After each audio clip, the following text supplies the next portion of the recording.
চট্টগ্রামের ফৌজদারহাটে অবস্থিত ডিসি পার্কে শুরু হয়েছে দেশের সবচেয়ে বড় ফুল উৎসব।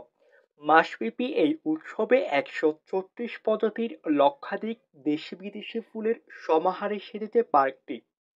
প্রতিদিন দর্শনার্থীদের ভিড়ে মুখরিত পার্ক। ডিসি পার্কে চলছে রং আর ঘ্রাণের মিলন মেলা। ডালিয়া, চন্দ্রমল্লিকা, গোলাপ, গাঁদা আর বিদেশি ফুলের সমারোহে সেজেছে পার্ক। দুবাইয়ের মিরাকল গার্ডেনের আদলে তৈরি এই বাগান দর্শনার্থীদের মুগ্ধ করছে। ফুলের পাশাপাশি রয়েছে মাসব্যাপী নানা আয়োজন। প্রতিদিন অনুষ্ঠিত হচ্ছে সাংস্কৃতিক অনুষ্ঠান, পুতুল নাচ, ভায়োলিন শো এবং ঐতিহ্যবাহী পিঠা উৎসব। তরুণদের জন্য আকর্ষণ হিসেবে রয়েছে laser light show, VR game এবং মুভি শো।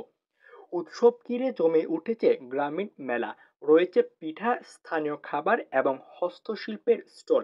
প্রতিদিন সকাল ১০টা থেকে রাত ৮টা পর্যন্ত পার্ক উন্মুক্ত।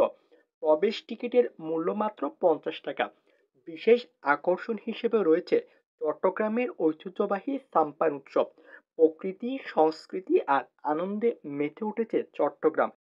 এই মাসব্যাপী ফুল উৎসব শুধু প্রকৃতিপ্রেমীদের জন্য নয়, বরং বিনোদন এবং ঐতিহ্যের সমৃদ্ধ অভিজ্ঞতা দিতে প্রস্তুত।